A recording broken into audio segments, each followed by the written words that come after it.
Good morning. विद्युत आवेश एवं क्षेत्र, electric charge and field, NCERT chapter number 1 के वीडियो 19 लेकर के मिल रहे हैं। हम लोग जो है आज वीडियो 19 लेकर के मिल रहे हैं। इस वीडियो में लाइव क्लास जो चला था पिछला 2 दिन, कल और परसों, दोनों लाइव क्लास के पढ़ाई का डिस्कशन करेंगे हम। यदि आप लाइव क्लास में थोड़ा बहुत कम समझे होंगे तो इस वीडियो को पूरा देखिएगा तो लाइव क्लास भी एक्यूरेट क्लियर हो जाएगा। और सोचिए कि हम एक ही पढ़ाई को लाइव क्लास में भी पढ़ा रहे हैं, फिर वीडियो भी बना के दे रहे हैं, नोट्स भी आपको दे रहे हैं, तो हम नहीं ऐसा सोच सकते अब कि इसके बावजूद भी आपको प्रॉब्लम होगी। तो हम आशा करते हैं कि आपकी पढ़ाई बेहतरीन ढंग से चल रहा होगा और आप अच्छा से मेहनत कर रहे होंगे। हमें पहले भी बता चुके हैं, आज फिर से बता दे रहे हैं, ऐसे स्टूडेंट जिनका मेरे पास एडमिशन नहीं हुआ है, हम उनकी आईडी अब धीरे धीरे ब्लॉक कर रहे हैं, डिलीट कर रहे हैं। अब जैसे जैसे बच्चों को हम कॉपी रजिस्टर से मिला रहे हैं वैसे वैसे इनएक्टिव, डिलीट, ब्लॉक कर रहे हैं। तो ब्लॉक हम 3-4 बच्चों को कर रहे हैं। एक जिनका एडमिशन नहीं हुआ है, एक ऐसा बच्चा जिनका डाटा गलत है, एडमिशन हुआ है लेकिन डाटा गलत है, एक ऐसा बच्चा जिनका इमेज गलत है, फ़ोटो गलत लगाए हैं, या एक ऐसा स्टूडेंट जिनका 2 बार या 3 बार फॉर्म भरे हैं मोबाइल में, एडमिशन हुआ है लेकिन फॉर्म 2-3 बार भरे हैं, हम उनको भी ब्लॉक कर रहे हैं। तो आप इस चीज़ को देख लीजिएगा। यदि आपका एडमिशन हुआ है और आपकी आईडी ब्लॉक हो गई हो तो आप कॉल करके हमसे बात करें और बताएं अपनी समस्या, जिससे कि हम आपकी समस्या को दूर कर सकें। बिना कॉल किए अब नहीं पॉसिबल है। साथ ही साथ ऐसे बच्चा जो अब फॉर्म भरेंगे चाहे उनका एडमिशन हुआ है या नहीं एडमिशन हुआ है, आपके बिना फ़ोन किए हम अलाउ नहीं करेंगे। पहले आप फॉर्म भर दीजिए, उसके बाद हमें फ़ोन कीजिए, अपना डिटेल बताइए, एडमिशन हुआ है कि नहीं हुआ है, तब हम यहाँ से अलाउ करेंगे। अदरवाइज आपकी आईडी वैसे ही रह जाएगी, बिना अलाउ किए इनएक्टिव ही रह जाएगी। यदि बहुत से स्टूडेंट हमसे पूछ रहे हैं कि सर हमें एडमिशन कराना है, हमारा एडमिशन नहीं हुआ है और लाइव क्लास पढ़ना चाहते हैं, हमें एडमिशन कराना है, तो एडमिशन कराना है तो कैसे कराइए, कैसे कराएंगे, हम किस तरह से पेमेंट करेंगे, क्या करेंगे? तो पेमेंट करने के लिए हम आपको अमेजन पे से भी आप पेमेंट कर सकते हैं, उसका आईडी है। फ़ोन पे से भी कर सकते हैं, गूगल पे से भी कर सकते हैं, पेटीएम से कर सकते हैं, या ये अकाउंट नंबर है, अकाउंट नंबर पर भी आप डाल सकते हैं। अकाउंट नंबर लिखा हुआ है, IFSC कोड लिखा हुआ है, नाम है विद्याभूषण सिंह के नाम से ये अकाउंट है। आप इस अकाउंट पर पेमेंट कर सकते हैं। तो या तो आप अकाउंट पर डायरेक्ट पेमेंट करें, या पेटीएम, गूगल पे, फ़ोन पे, अमेजन, इसमें किसी से भी आप पेमेंट कर सकते हैं, किसी पर भी पेमेंट कर सकते हैं। आप इसका स्क्रीनशॉट ले लीजिए या पुश करके इसको चाहे तो आप उतार सकते हैं और किसी दूसरे फ्रेंड को, मान लीजिए आपका एडमिशन हुआ भी है तो किसी दूसरे को आप मदद कर सकते हैं ये सब जानकारी दे करके। ये जानकारी आपके लिए बेहतरीन है। ऐसे बच्चे जो एडमिशन कराना चाहते हैं, पेमेंट नहीं किए हैं और चाहते हैं कि पेमेंट करें, हम पढ़ाई करें, पढ़ाई स्टार्ट करें, तो अभी आपको मात्र 1000 रुपया कम से कम जमा करना है। अभी आप 1000 रुपया दे करके आप एडमिशन करा सकते हैं। तो आप वीडियो पुश करके इसको आप चाहें तो नोट कर सकते हैं। अब हम इसके आगे पढ़ाई को अब लेकर के आगे बढ़ रहे हैं, पढ़ाई स्टार्ट कर रहे हैं, ध्यान दीजिएगा। तो हम पढ़ाई स्टार्ट करते हैं। आपको याद होगा लाइव क्लास की पढ़ाई स्टार्ट हुआ था, उसमें हम पहला टॉपिक स्टार्ट किए थे विद्युत फ्लक्स। तो आज हम विद्युत फ्लक्स का डिस्कशन करेंगे, उसके बाद ठोस कोण का डिस्कशन करेंगे और गॉस के प्रमेय का डिस्कशन करेंगे। इस पूरे वीडियो को आप ध्यान से देखिएगा। तो विद्युत फ्लक्स, ठोस कोण और गॉस प्रमेय, ये तीनों टॉपिक पर हम चर्चा करेंगे, इन तीनों टॉपिक पर डिस्कशन करेंगे। तो बहादुर, विद्युत फ्लक्स पहला टॉपिक हमारा है, विद्युत फ्लक्स, इलेक्ट्रिक फ्लक्स।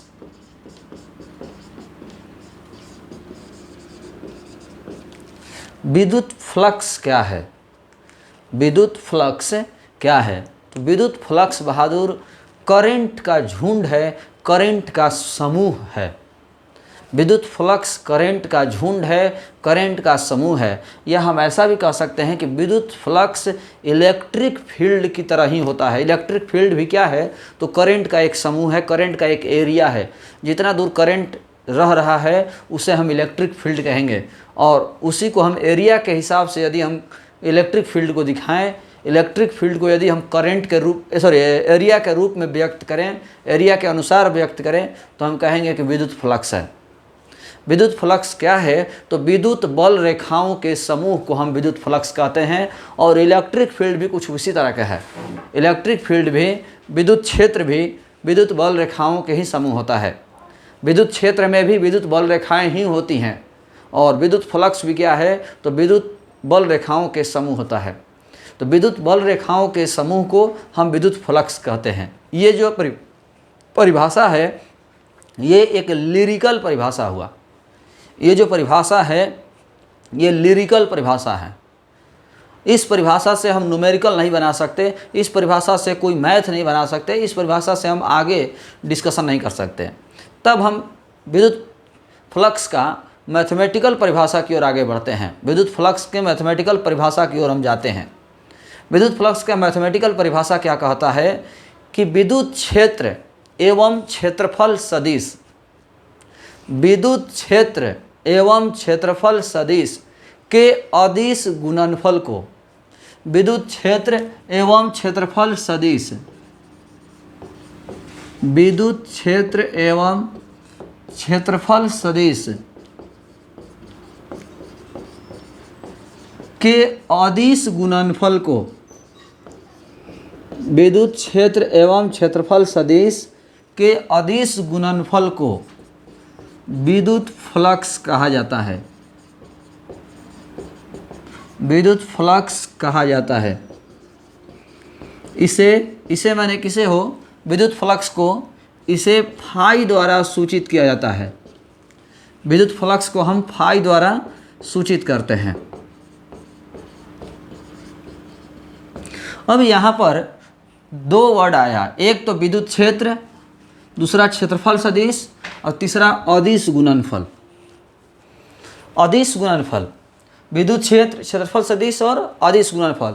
बहादुर, जैसा कि हम पहले बताए हैं, विद्युत क्षेत्र कहें, विद्युत क्षेत्र की तीव्रता कहें, विद्युत तीव्रता कहें या केवल तीव्रता कहें, बात एक ही है। क्योंकि विद्युत क्षेत्र का बिना तीव्रता के कोई महत्व नहीं है। यदि विद्युत क्षेत्र की तीव्रता नहीं है तो उस विद्युत क्षेत्र का कोई अस्तित्व ही नहीं है, वो विद्युत क्षेत्र है ही नहीं। जिस विद्युत क्षेत्र की तीव्रता 0 हो, उस विद्युत क्षेत्र का कोई अस्तित्व नहीं है, उस विद्युत क्षेत्र का कोई अर्थ नहीं है। तो विद्युत क्षेत्र कहें या विद्युत क्षेत्र की तीव्रता कहें या विद्युत तीव्रता कहें या केवल तीव्रता कहें, बात एक ही है। ये हम क्लियर हो गया। अब हम बात करते हैं क्षेत्रफल सदिश। बहादुर, क्षेत्रफल एक सदिश राशि है कि अदिश राशि है? सवाल है, लिखा हुआ है क्षेत्रफल सदिश, तो हम चर्चा करेंगे क्षेत्रफल सदिश राशि है कि क्षेत्रफल अदिश राशि है। तो बहादुर, जनरल क्षेत्रफल एक अदिश राशि है। कोई भी क्षेत्रफल की बात करें तो अदिश राशि है। जैसे ये हमारे पास एक बुक उपलब्ध है, तो ये बुक की क्षेत्रफल क्या होगा, तो अदिश राशि है, क्योंकि इस बुक के क्षेत्रफल की कोई दिशा नहीं है। इस बुक के क्षेत्रफल की कोई दिशा नहीं है। लेकिन यदि इस बुक के क्षेत्रफल को अत्यंत छोटे छोटे टुकड़ों में बांट दिया जाए, यदि इस बुक के क्षेत्रफल को छोटे छोटे टुकड़ों में बांट दिया जाए तो क्षेत्रफल एक सदिश राशि हो जाएगा। इसको समझने की कोशिश करिएगा कि छोटे छोटे क्षेत्रफल में बांटने पर सदिश राशि कैसे होगा, हम उसको एग्जाम्पल के माध्यम से आपको दिखाएंगे। अब समझिए, क्षेत्रफल यदि सदिश राशि है तो उसकी दिशा किधर होती है? यदि क्षेत्रफल एक सदिश राशि है तो इसकी दिशा किधर होती है? क्षेत्रफल यदि सदिश राशि है तो इसकी दिशा किधर होती है? तो क्षेत्रफल सदिश की दिशा सतह के लंबवत होती है। क्षेत्रफल सदिश की दिशा सतह के लंबवत होती है। क्षेत्रफल सदिश की दिशा सतह के लंबवत होती है। अब समझने की कोशिश करिएगा। जैसे हम बात कर रहे थे, इस बुक के क्षेत्रफल की दिशा किधर होती है, तो बुक के क्षेत्रफल की दिशा नहीं है। लेकिन यदि इसको हम टुकड़ा टुकड़ा में बांट दें तो इस क्षेत्रफल की दिशा किधर होगी, तो सतह के लंबवत होगी, मतलब इधर होगी। इस क्षेत्रफल की दिशा किधर होगी, तो सतह के लंबवत होगी, मतलब इधर होगी। इस क्षेत्रफल की दिशा किधर होगी, सतह के लंबवत होगी, मतलब इधर होगी। इस क्षेत्रफल की दिशा किधर होगी, सतह के लंबवत होगी, मतलब इधर होगी। यानी यदि हम पूरे टोटल बुक की बात करें तो बुक का क्षेत्रफल की दिशा नहीं है, बुक का क्षेत्रफल अदिश राशि है। लेकिन यदि इसको हम छोटे छोटे टुकड़ों में बांट दिए तो क्षेत्रफल एक सदिश राशि है। इसलिए याद रखिएगा कि छोटा क्षेत्रफल एक सदिश राशि है और इसकी दिशा होती है सतह के लंबवत। छोटा क्षेत्रफल एक सदिश राशि है और इसकी दिशा सतह के लंबवत होती है। थोड़ा सा हम बता दें, बुक हाथ में लिए हैं तो यदि किन्हीं को कोई बुक खरीदना होगा 12 का तो इसी बुक को परचेज कीजिएगा। यदि किन्हीं को कोई बुक खरीदना हो फिजिक्स का तो आप इसी बुक को परचेज करेंगे।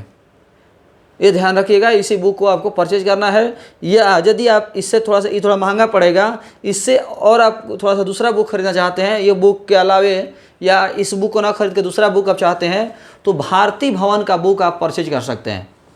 भारती भवन के बुक जो है आप परचेज कर सकते हैं, अशोक सिन्हा माथुर के। ये जो है मीरा गोयल का बुक है, SBPD पब्लिकेशन, SBPD, ये आपका जो बुक है SBPD पब्लिकेशन का है। इस बुक को आप परचेज कर सकते हैं। इस बुक का अप्रॉक्स दाम 500 पड़ेगा। इस बुक का दाम जो है आपको 500 पड़ेगा अप्रॉक्स। तो इस बुक का परचेज कर सकते हैं या अशोक सिन्हा माथुर का भारती भवन का बुक परचेज कर सकते हैं यदि बुक खरीदना होगा तो। साथ ही साथ आपको हम एक और सलाह दे रहे हैं, अभी जब सलाह दे ही रहे हैं तो आप क्वेश्चन बैंक परचेज कीजिएगा। एक क्वेश्चन बैंक आप लोग परचेज करेंगे। क्वेश्चन बैंक परचेज करने का तरीका हम आपको बता दें। क्वेश्चन बैंक 2 तरीके का आता है। एक क्वेश्चन बैंक होता है ईयर वाइज, यानी साल वाइज। साल वाइज का मतलब हुआ कि 2009 में जो भी सब्जेक्ट का एग्जाम हुआ था सब 2009 वाला एक जगह रहेगा, 2010 वाला एक जगह रहेगा, 2011 वाला एक जगह रहेगा, 2012 वाला एक जगह रहेगा। तो ऐसा क्वेश्चन बैंक नहीं खरीदना है आपको। ऐसा क्वेश्चन बैंक जो साल वाइज दिया हो उसको नहीं खरीदना है। तो आपको कौन सा क्वेश्चन बैंक खरीदना है, तो सब्जेक्ट वाइज जो दिया रहता है, यानी पूरा फिजिक्स का एक जगह, पूरा केमिस्ट्री का एक जगह, पूरा मैथ का एक जगह, पूरा बायोलॉजी का एक जगह। यदि इस तरह का क्वेश्चन बैंक है तो आपको ऐसा क्वेश्चन बैंक परचेज करना है। याद रखिएगा। ये 2 बुक के बारे में बता दिया, अच्छी बात, अच्छी जानकारी आपको साथ में मिल गई। साथ ही साथ बता दें 11th का एडमिशन हम स्टार्ट कर दिए हैं और पढ़ाई सोमवार से स्टार्ट करेंगे। 11th की पढ़ाई भी सोमवार से स्टार्ट होगी। एडमिशन कराने का प्रक्रिया आपको बता दिए हैं, अकाउंट नंबर सब दे दिए हैं। जो ऐसे 12 में एडमिशन होगा वैसे ही 11th का भी एडमिशन होगा। और जब आप पेमेंट कर देंगे तो स्क्रीनशॉट मेरे व्हाट्सएप पर भेज देना है। जब भी आप पेमेंट करेंगे तो स्क्रीनशॉट मेरे व्हाट्सएप पर भेज दीजिएगा। चलिए अब लोग हम टॉपिक पर आते हैं। तो विद्युत क्षेत्र के बारे में बता दिए, क्षेत्रफल सदिश के बारे में बता दिए। अब हम बात करेंगे अदिश गुणनफल। थोड़ा सा समझिएगा। विद्युत क्षेत्र, बहादुर आप जानते होंगे विद्युत तीव्रता एक सदिश राशि है। विद्युत तीव्रता एक सदिश राशि है, क्षेत्रफल सदिश राशि है। तो विद्युत क्षेत्र भी सदिश राशि है, क्षेत्रफल भी सदिश राशि है। हम आपको यहाँ बता दें, जैसे मान लीजिए 2 सदिश है A और B, 2 सदिश है A और B, तो हम आपको बता दें सदिशों के गुना नहीं होता है। सदिशों के गुना नहीं होता है। सदिशों के गुना नहीं होता है तो सर हम लोग तो पढ़े हैं कि सदिश का गुना होता है, तो नहीं बहादुर, सदिश का या तो डॉट होता है या तो क्रॉस होता है, गुना नहीं होता। इसको कहते हैं डॉट प्रोडक्ट, अदिश गुणनफल। डॉट प्रोडक्ट अदिश गुणनफल, आप इसको कहेंगे क्रॉस प्रोडक्ट। क्रॉस प्रोडक्ट सदिश गुणनफल। डॉट प्रोडक्ट अदिश गुणनफल, क्रॉस प्रोडक्ट सदिश गुणनफल। याद रखिएगा, विद्युत क्षेत्र एक सदिश राशि है, क्षेत्रफल भी एक सदिश राशि है। तो दोनों ही सदिश हो गया, तो इन दोनों सदिशों के या तो डॉट कराएंगे या तो क्रॉस कराएंगे। तो जब इन दोनों सदिशों के डॉट कराते हैं यानी अदिश गुणनफल कराते हैं, देखिए, तो हमें विद्युत फ्लक्स मिलता है। विद्युत क्षेत्र और क्षेत्रफल सदिश के डॉट प्रोडक्ट को, अदिश गुणनफल को हम विद्युत फ्लक्स कहते हैं। आशा करते हैं आपको बेहतरीन ढंग से समझ में आ गया होगा। चलिए ध्यान देते हैं आगे। थोड़ा सा एक बेहतरीन जानकारी हम आपको यहाँ दे दें। वेक्टर जैसे यहाँ पर ए और इस तरह के लिखा हुआ है, तो हम इसको पढ़ेंगे ए इंटू बी, इसको पढ़ेंगे ए इंटू बी।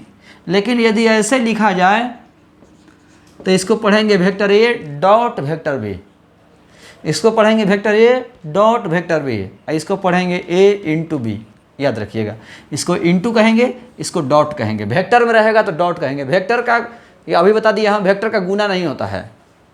उसी तरह से यदि ऐसे लिखा हुआ है तो पढ़ेंगे ए गुना बी, लेकिन ऐसे लिखा हो वेक्टर में तो कहेंगे vector A cross vector B. ये vector A cross vector B, ये है ए गुना बी। इसको पढ़ेंगे ए इंटू बी, इसको पढ़ेंगे vector A dot vector B. ये अच्छी जानकारी थी, आपको बता दी है।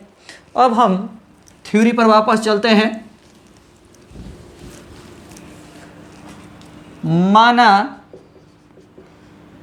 माना अत्यंत छोटा क्षेत्रफल, माना अत्यंत छोटा क्षेत्रफल सदिश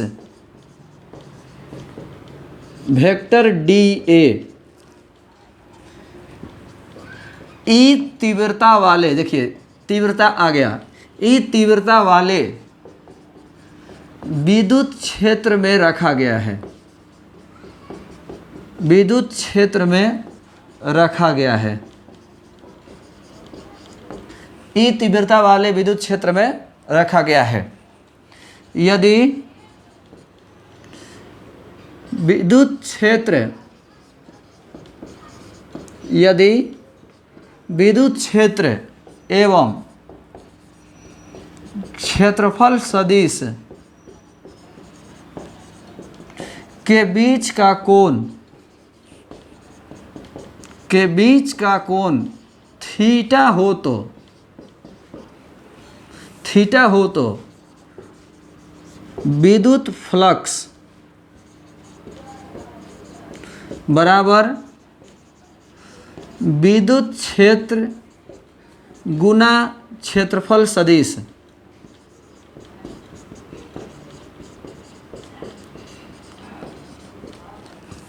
विद्युत फ्लक्स, छोटा सा क्षेत्रफल रखेंगे तो छोटा सा फ्लक्स मिलेगा। डी लग जाता है तो छोटा हो जाता है। फाई से फ्लक्स हुआ, डी लग गया तो छोटा फ्लक्स हुआ। डी फाई बराबर vector E dot vector D ए, छोटा सा क्षेत्र, सॉरी विद्युत क्षेत्र इन डॉट छोटा क्षेत्रफल, इसीलिए क्षेत्रफल सदिश है यह। आपको पता होगा ए डॉट बी का सूत्र होता है, vector A dot vector B लिखा जाए तो इसको लिखते हैं A B cos theta. Vector A dot vector B लिखा जाए तो पढ़ेंगे ए बी कॉस थीटा। तो vector E dot vector D A है तो इसको हम लिख सकते हैं डी फाई बराबर E into D A cos theta, E into D A cos theta. D phi बराबर E into D A cos theta. ये हमारा विद्युत फ्लक्स का समीकरण निकला, विद्युत फ्लक्स का सूत्र निकला। विद्युत फ्लक्स का ये भी सूत्र है, विद्युत फ्लक्स का ये भी सूत्र है। अब थोड़ा सा हम चर्चा करेंगे। याद होगा आपको, पहले भी बता चुके हैं जो 11th पढ़े होंगे, कि जिस समीकरण में साइन थीटा लग जाए वो सदिश होता है, और जिस समीकरण में कॉस थीटा लग जाए वो अदिश होता है। जिस समीकरण में साइन थीटा लग जाए वो सदिश होता है, और जिस समीकरण में कॉस थीटा लग जाए वो अदिश होता है। तो यहाँ पर कॉस थीटा लगा हुआ है, इसीलिए अदिश राशि है। विद्युत फ्लक्स एक अदिश राशि है। अब कुछ स्टूडेंट का सवाल हो सकता है कि सर कॉस थीटा लग जाए तो अदिश ई किस तरह से है? तो बहादुर, कॉस थीटा का मतलब डॉट प्रोडक्ट, कॉस थीटा का मतलब डॉट प्रोडक्ट, और डॉट प्रोडक्ट हमें अदिश देता है, और क्रॉस प्रोडक्ट मतलब साइन थीटा मतलब सदिश देता है। क्रॉस प्रोडक्ट में साइन थीटा लगता है वो सदिश देता है, और डॉट प्रोडक्ट में कॉस थीटा लगता है वो अदिश देता है। इसीलिए कॉस थीटा लगा हुआ है तो अदिश राशि है। विद्युत फ्लक्स एक अदिश राशि है, विद्युत फ्लक्स एक अदिश राशि है। अब हम विद्युत फ्लक्स के मात्रक और बीमा पर चर्चा करने जा रहे हैं। बहुत ही महत्वपूर्ण हो जाएगा विद्युत फ्लक्स के मात्रक और बीमा। एग्जाम में विद्युत फ्लक्स के मात्रक और बीमा हमेशा पूछा जाता है, इसीलिए ध्यान से इसका मात्रक और बीमा देखिएगा कि कैसे सर किसी भी राशि का मात्रक और बीमा निकालते हैं। रट करके इसको याद मत करिएगा, रट करके बिल्कुल नहीं, कंसेप्ट वाइज कि कैसे सर मात्रक और बीमा निकाल रहे हैं, ध्यान दीजिए। अब हम विद्युत फ्लक्स के मात्रक और बीमा पर चर्चा कर रहे हैं। तो ये विद्युत फ्लक्स हुआ फाई, विद्युत क्षेत्र का मात्रक होता है न्यूटन पर कूलम।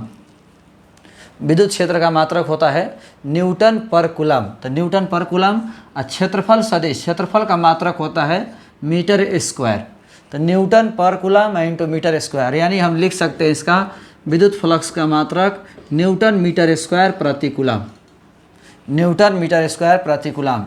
या इसको आप दूसरे तरीके से यदि मात्रक निकालना चाहते हैं इस सूत्र से, फाई बराबर E into D A cos theta, तो आप इस पर भी लिख सकते हैं फाई बराबर ई का मात्रक हो गया न्यूटन पर कूलम और डी ए क्षेत्रफल हो गया तो मीटर स्क्वायर, कॉस थीटा त्रिकोणमितीय पद है, त्रिकोणमितीय पद का कोई मात्रक और बीमा नहीं होता है इसलिए 1।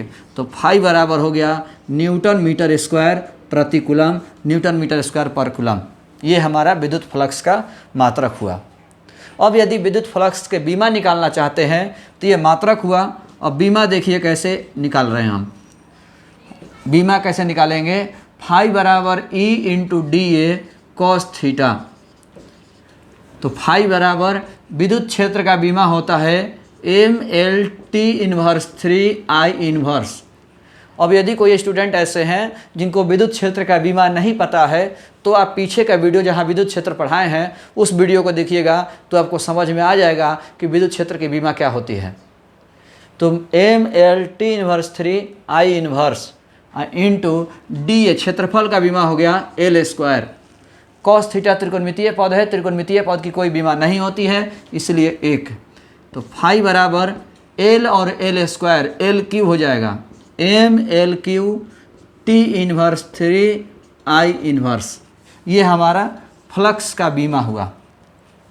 फ्लक्स का बीमा M L Q T inverse 3 I inverse. Flux की बीमा हो गई M L Q T inverse 3 I inverse, ये बीमा हुआ। और ये हमारा मात्रक हुआ न्यूटन मीटर स्क्वायर पर कूलम, न्यूटन मीटर स्क्वायर पर कूलम ये मात्रक हुआ। और M L Q T inverse 3 बीमा हुआ। बीमा हम एक और तरीका से निकाल करके दिखा रहे हैं। इसको ऐसे याद करते हैं अच्छी बात है, नहीं तो हम एक और तरीका से निकाल रहे हैं। देखिए न्यूटन यानी बल, न्यूटन यानी बल, बल का बीमा होगा M L T inverse 2। Newton यानी बल, बल का बीमा M L T inverse 2 metre square, metre मैंने दूरी, दूरी का हो गया एल, तो एल स्क्वायर बाटा कूलाम, कूलाम आवेश, आवेश का आई टी, आवेश का आई टी। तो एम एल और L square L Q, T के पावर 1 ऊपर जाएगा -1 और -2 पहले से है तो -3 और आई के पावर -1। तो M L Q T inverse 3 I inverse. आप ऐसे भी बीमा निकाल सकते हैं, आप ऐसे भी बीमा निकाल सकते हैं और इस तरह से भी बीमा निकाल सकते हैं। तो ये हमारा विद्युत फ्लक्स के मात्रक और बीमा हुआ। विद्युत फ्लक्स के मात्रक बीमा एग्जाम के लिए बहुत इंपॉर्टेंट है, इसलिए आप इसको याद रखिएगा। अब हम विद्युत फ्लक्स के मैक्सिमम और मिनिमम मान की तरफ बढ़ रहे हैं। विद्युत फ्लक्स के मैक्सिमम और मिनिमम मान कैसे निकालेंगे, ध्यान दीजिएगा। अब हम विद्युत फ्लक्स के मैक्सिमम और मिनिमम मान की तरफ बढ़ रहे हैं। विद्युत फ्लक्स के मैक्सिमम और मिनिमम मान कैसे निकालेंगे, तो जो लोग मेरे पास पढ़े होंगे 11th में उनको पता होगा, हम बताए हैं कि जिस समीकरण में साइन थीटा और कॉस थीटा हो उसमें साइन थीटा और कॉस थीटा के मैक्सिमम मान रखने से समीकरण का मान महत्तम आता है और मिनिमम मान रखने से समीकरण का मान न्यूनतम आता है। साइन थीटा और कॉस थीटा का महत्तम मान 1 होता है, 1 रखेंगे तो समीकरण महत्तम हो जाएगा और न्यूनतम मान -1 होता है, -1 रखेंगे तो न्यूनतम हो जाएगा। देखिए जब थीटा बराबर 0 डिग्री, जब थीटा बराबर 0 डिग्री तो फाई बराबर E into D A cos 0 degree, cos 0 degree का मान 1, तो फाई बराबर ई इंटू डी ए इंटू 1, तो फाई बराबर ई इंटू डी ए। अब देखिए कॉस थीटा का एक मान रखे हैं तो समीकरण महत्तम की न्यूनतम, तो महत्तम हो जाएगा क्योंकि कॉस थीटा का महत्तम मान रखे हैं, तो ये हो गया फाई मैक्सिमम, मैक्सिमम मतलब महत्तम, तो फ्लक्स का महत्तम मान इतना हुआ। यदि हम थीटा का मान 180 डिग्री रखते हैं, जब थीटा बराबर 180 डिग्री, तो फाई बराबर E into D A cos 180 degree. Cos 180 का मान -1 होता है, तो ये कॉस थीटा का न्यूनतम मान है, और कॉस थीटा का न्यूनतम मान रखेंगे तो समीकरण न्यूनतम हो जाएगा, मिनिमम हो गया, तो ये हमारा फ्लक्स का मान मिनिमम हुआ, फाई बराबर -E इंटू डी ए। अब यदि हम जब थीटा का मान 90 डिग्री रखें, जब थीटा बराबर 90 डिग्री, तो फाई बराबर E into D A cos 90 degree. Cos 90 degree का मान 0 होता है, तो 0 से गुना करेंगे 0 हो जाएगा, यानी विद्युत फ्लक्स का मान 0 हो गया। इस तरह हमारा विद्युत फ्लक्स की जानकारी कंप्लीट हुई। विद्युत फ्लक्स के मात्रक एक बताए थे, याद होगा शायद, वोल्ट मीटर। विद्युत फ्लक्स का एक और मात्रक होता है वोल्ट मीटर।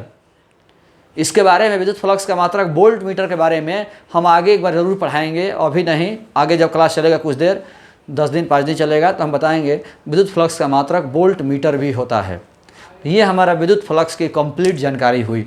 इस पूरे जानकारी में आप याद रखेंगे कि विद्युत फ्लक्स का मात्रक, बीमा और मैक्सिमम कब होता है, मिनिमम कब होता है और 0 कब होता है। चलिए हम अब अगले टॉपिक की ओर मूव करते हैं, ठोस कोण।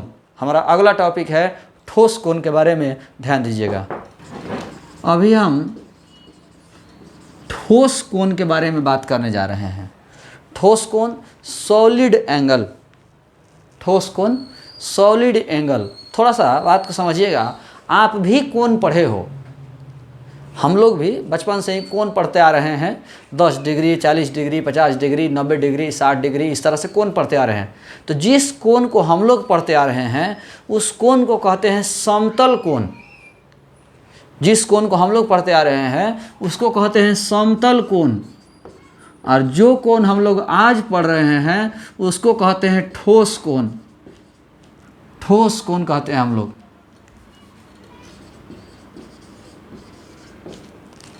अब किसी स्टूडेंट का सवाल हो सकता है कि सर हम लोग तो कोण पढ़े थे, समतल कोण तो कभी नहीं पढ़े थे। तो इसका एक एग्जाम्पल हम दे रहे थे लाइव क्लास में, कि जैसे हम कहें आपसे कि आप बाहुबली मूवी देखे, जब फर्स्ट बार बाहुबली आया था, फर्स्ट बाहुबली आया था, तो उस समय हम आपसे कहते कि बाहुबली आप मूवी देखे हैं, तो आप हमें ये नहीं कहने की ज़रूरत थी कि बाहुबली 1 की बाहुबली 2, डायरेक्ट बाहुबली कहते तो आप समझ जाते कि उसी बाहुबली की बात कर रहे हैं।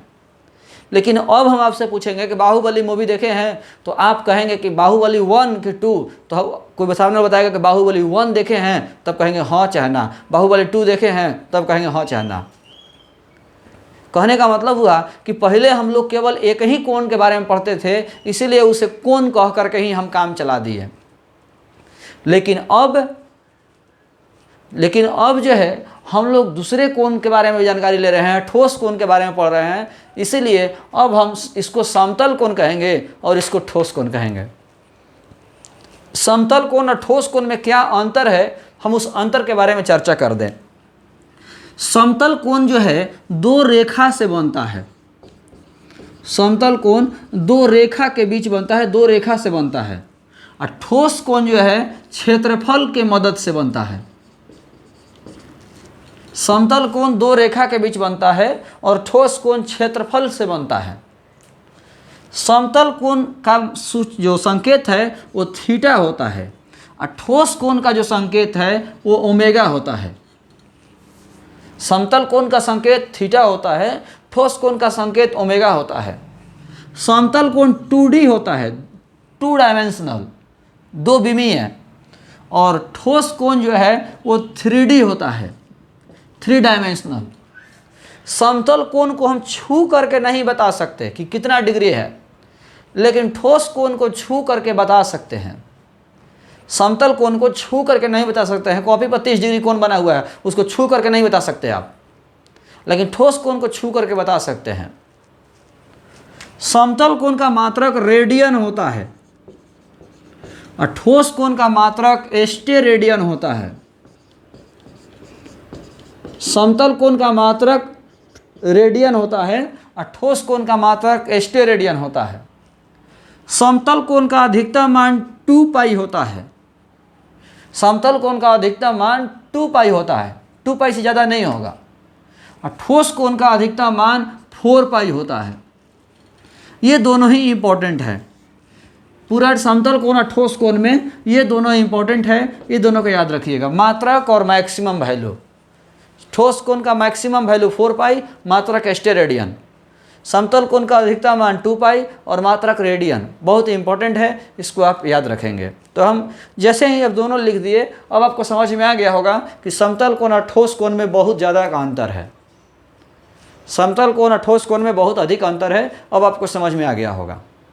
अब ठोस कोण है क्या, हम ये पढ़ाने जा रहे हैं कि ठोस कोण किसे कहते हैं, ठोस कोण क्या होता है। ठोस कोण किसी क्षेत्रफल के द्वारा किसी बिंदु पर बनाया जाता है। ठोस कोण किसी क्षेत्रफल के द्वारा किसी बिंदु पर बनाया जाता है। यानी किसी क्षेत्रफल के द्वारा किसी बिंदु पर बनाया गया ठोस कोण, किसी क्षेत्रफल के द्वारा किसी बिंदु पर बनाया गया ठोस कोण किसी शंकु के द्वारा इकाई त्रिज्या वाले गोले पर काटा गया वह अंतःखंड होता है जब दिया गया क्षेत्रफल शंकु का आधार और दिया गया बिंदु शंकु का शीर्ष होता है। फिर से एक बार सुनिए, किसी क्षेत्रफल के द्वारा किसी बिंदु पर बनाया गया ठोस कोण वह अंतःखंड होता है जो शंकु के द्वारा इकाई त्रिज्या वाले गोले पर काटा जाता है। कब? तो जब दिया गया क्षेत्रफल शंकु का आधार माना जाए और दिया गया बिंदु शंकु का शीर्ष माना जाए। यानी एक बार एग्जाम्पल से समझिएगा, जैसे ये क्षेत्रफल है और ये बिंदु है, इसी बिंदु पर हमें ठोस कोण बनाना है। ठोस कोण जब भी बनता है क्षेत्रफल के द्वारा बिंदु पर बनता है। अब आप सोच रहे होंगे कुछ लोग कि ये क्षेत्रफल थोड़ी है, ये तो एक रेखा है। तो हम आपको बता दें कि बहादुर ये रेखा नहीं है, ये क्षेत्रफल है। ये जैसे मान लीजिए ये कॉपी समझिए, ये इस तरह से है, आपको ये वाला केवल दिख रहा है, इसलिए आपको आ रहा है कि ये रेखा है, नहीं तो ये क्षेत्रफल है। तो बहादुर किसी क्षेत्रफल के द्वारा किसी बिंदु पर ठोस कोण बनाया जाता है। किसी क्षेत्रफल के द्वारा किसी बिंदु पर बनाया गया ठोस कोण वह अंतःखंड होता है। अंतः माने अंदर वाला, खंड माने टुकड़ा। वह अंदर वाला टुकड़ा होता है जो शंकु के द्वारा काटा जाता है। कहाँ पर काटा जाता है? इकाई त्रिज्या वाले गोले पर। कब? जब दिया गया क्षेत्रफल शंकु का आधार और दिया गया बिंदु शंकु का शीर्ष होता है। यानी जो क्षेत्रफल है इसको शंकु का आधार माना जाए और जो दिया गया बिंदु है उसको शंकु का शीर्ष माना जाए। दिया गया क्षेत्रफल शंकु का आधार और दिया गया बिंदु शंकु का शीर्ष माना जाए तो इस इकाई त्रिज्या वाले गोले के सतह पर काटा गया जो अंतःखंड है, जो अंदर वाला टुकड़ा है, इसी टुकड़ा को हम ठोस कोण कहते हैं। इसी टुकड़ा को हम ठोस कोण कहते हैं। यही हमारा ठोस कोण है। किसी क्षेत्रफल के द्वारा किसी बिंदु पर बनाया गया ठोस कोण वह अंतःखंड होता है जो शंकु के द्वारा इकाई त्रिज्या वाले गोले के सतह पर काटा जाता है। कब? जब दिया गया क्षेत्रफल शंकु का आधार और दिया गया बिंदु शंकु का शीर्ष होता है। ये ठोस कोण हुआ। ठोस कोण में विशेष परेशान मत होइए, हम तो ठोस कोण का परिभाषा बता भी दिए, किसी बुक में पढ़िएगा तो ठोस कोण की परिभाषा आपको समझ में नहीं आएगी। ठोस कोण को हम एक और शब्द से जानते हैं, घन कोण। ठोस कोण को हम घन कोण के नाम से भी जानते हैं। ठोस कोण या गहन कोण कहीं है हिंदी में, अंग्रेजी सॉलिड एंगल। अब हम ठोस कोण का सूत्र निकालने जा रहे हैं। ठोस कोण का जो सूत्र होगा वो क्या होगा, फॉर्मूला क्या होगा, ठोस कोण के फॉर्मूला दिखाने जा रहे हैं। ध्यान दीजिएगा, चलिए ध्यान दीजिएगा। मान लीजिए कि ये एक क्षेत्रफल है, ये कोई क्षेत्रफल है ए बी और इस क्षेत्रफल का मान दिया हुआ है डी ए। छोटा सा क्षेत्रफल है, ये एक छोटा सा क्षेत्रफल है डी ए। ये बड़ा इसलिए बनाया है कि आपको दिख सके और कोई बात नहीं है, केवल आपको दिखने के लिए इतना बड़ा बनाया जाता है। तो ये एक क्षेत्रफल है ए बी जिसका मान दिया हुआ है डी ए, और ये कोई बिंदु है जहाँ पर हमें ठोस कोण बनाना है। इस क्षेत्रफल के द्वारा इस बिंदु पर ठोस कोण बनाना है। इस क्षेत्रफल के द्वारा इस बिंदु पर ठोस कोण बनाना है। तो हम देख पा रहे हैं कि इस क्षेत्रफल के द्वारा यदि हम शंकु बनाएं तो इधर बनेगा शंकु। तो हमारे पास दो विकल्प है, या तो इस बिंदु को यहाँ से उठा करके इधर ले जाया जाए, या इस क्षेत्रफल को सीधा कर लिया जाए। या तो हम इस बिंदु को यहाँ से इधर लेके जाएं, या इस क्षेत्रफल को सीधा कर लें। तो इस बिंदु को इधर ले जाना पॉसिबल नहीं है, इस बिंदु को हम यहाँ से इधर ले जाना पॉसिबल नहीं है। तो हम इस क्षेत्रफल को सीधा कर सकते हैं, क्षेत्रफल को सीधा करना पॉसिबल है, क्षेत्रफल को सीधा करना पॉसिबल है, क्षेत्रफल को सीधा करना पॉसिबल है। तो बहादुर, क्षेत्रफल को जैसे ही हम सीधा करते हैं, क्षेत्रफल को जैसे ही हम सीधा करते हैं तो कुछ कोण बन जाता है। इस कोण का मान है थीटा। क्षेत्रफल को जब सीधा करते हैं तो कोण बन जाता है थीटा। और आप पढ़े होंगे कि किसी भी सदिश का किसी भी दिशा में यदि आप अवयव तोड़ना चाहते हो तो उस दिशा के साथ बनाए गए कोण का कोसाइन होता है, कॉस होता है। तो डी ए का इधर अवयव तोड़ा जाए तो ये होगा D A cos theta. D A का इधर अवयव तोड़ा जाए तो होगा D A cos theta. D A का इधर अवयव तोड़ा जाए तो होगा D A cos theta. D A cos theta इधर अवयव होगा। इस क्षेत्रफल के द्वारा हमें इस बिंदु पर ठोस कोण बनाना है, तो हमने एक शंकु बना दिया इस क्षेत्रफल को आधार और इस बिंदु को शीर्ष मान करके। अब हम इस बिंदु पर इकाई त्रिज्या के गोला की कल्पना करेंगे। ये एक गोला है जिसकी त्रिज्या है 1। ये एक गोला है जिसकी त्रिज्या है 1। तो इकाई त्रिज्या वाले गोला की कल्पना किया, नाम दे देते हैं। ये हमारा बिंदु हो गया P और ये बिंदु हो गया O। O से P को मिला दिए तो ये दूरी हो गया R। जो काटा गया अंतःखंड है वो यही है, जो काटा गया अंतःखंड है वो ये है। इस अंतःखंड का नाम है CD और वैल्यू है D ओमेगा। इस बिंदु का नाम दे दिए M, इस बिंदु का नाम दे दिए M। अब हम देख पा रहे हैं कि हमारे पास दो गो त्रिभुज बना, A dash P B dash, A dash P B dash, और दूसरा त्रिभुज बना CPD, CPD। तो हम देखेंगे समरूप त्रिभुज, समरूप त्रिभुज A dash P B dash एवं त्रिभुज CPD में, समरूप त्रिभुज A dash P B dash एवं त्रिभुज CPD में। देखिए, तो हम बात कर रहे हैं कि दो समरूप त्रिभुज है तो उनके आधार का अनुपात, उनके आधार का अनुपात ऊंचाई के वर्ग के अनुपात के बराबर होता है। दो समरूप त्रिभुज में उनके आधार का अनुपात ऊंचाई के वर्ग के अनुपात के बराबर होता है।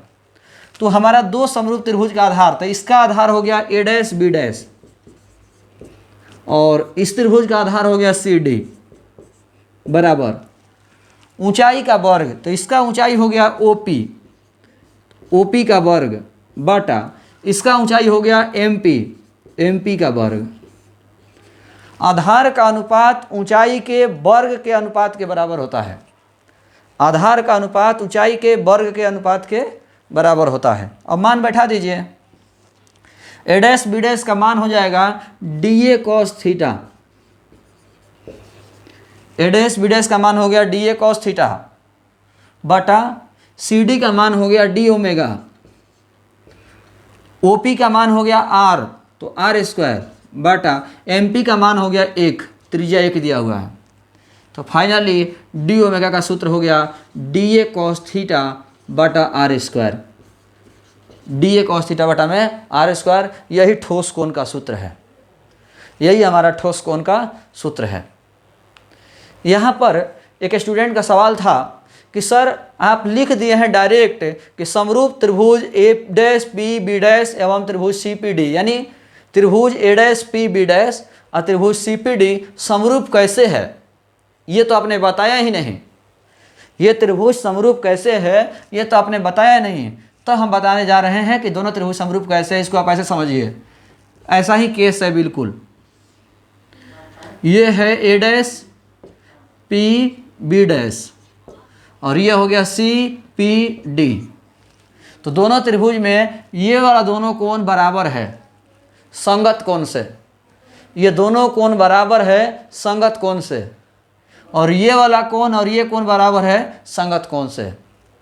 और जब किसी त्रिभुज के दो कोण दूसरे त्रिभुज के दो कोण से बराबर हो, जब किसी त्रिभुज के दो कोण दूसरे त्रिभुज के दो कोण से बराबर हो तो दोनों त्रिभुज समरूप होते हैं, इसीलिए ये दोनों ही त्रिभुज समरूप है। और जब त्रिभुज समरूप है तो उनके आधार का अनुपात ऊंचाई के वर्ग के अनुपात के बराबर होता है। इस प्रकार हमारा ठोस कोण का सूत्र निकल के आ गया, डी ओमेगा बराबर डी ए कॉस थीटा बटा में आर स्क्वायर, डी ओमेगा बराबर डी ए कॉस थीटा बटा में आर स्क्वायर। ये ठोस कोण हुआ। हम अगले टॉपिक की बात करेंगे अब गॉस प्रमेय।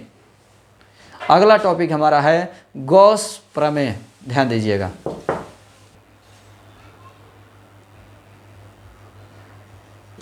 अगला टॉपिक है हम लोग पढ़ेंगे गॉस प्रमेय। अगला टॉपिक हम लोग पढ़ेंगे गॉस प्रमेय, गॉस थ्योरम। तो बहादुर गॉस प्रमेय गॉस थ्योरम जो है हम लोग अगले वीडियो में देखेंगे। गॉस प्रमेय गॉस थ्योरम पूरा हम अगले वीडियो में देखेंगे। तो इस वीडियो को हम लोग जो है यहीं पर रोक दे रहे हैं। आज के वीडियो में इतना ही। बहादुर जिनका भी एडमिशन नहीं हुआ है एडमिशन करा लीजिएगा। जिनका डाटा गलत है तो उनको भी हम डिलीट करेंगे, तो भी फ़ोन करके बोल सकते हैं। या जो बहुत से ऐसे बच्चे हैं जो 2-3 फॉर्म भरे हैं वो सब भी अपना जो है सुधार करवा सकते हैं, उनको इनएक्टिव करेंगे तो। और जो लोग फॉर्म भर रहे हैं वो कॉल करके एडमिशन करा सकते हैं। ध्यान रखिएगा, बता सकते हैं कॉल करके कि हमने जो है फॉर्म भरा है। और सबसे बड़ी बात 11th का एडमिशन स्टार्ट हो गया है। सोमवार से 11th की पढ़ाई स्टार्ट करेंगे। सोमवार को 10 से 11 में, सोमवार को 10 से 11 में हम लाइव आएंगे और सोमवार से पढ़ाई 11th का स्टार्ट होगा। 11th का लाइव हम सोमवार से 10 से 11 में आएंगे। धन्यवाद।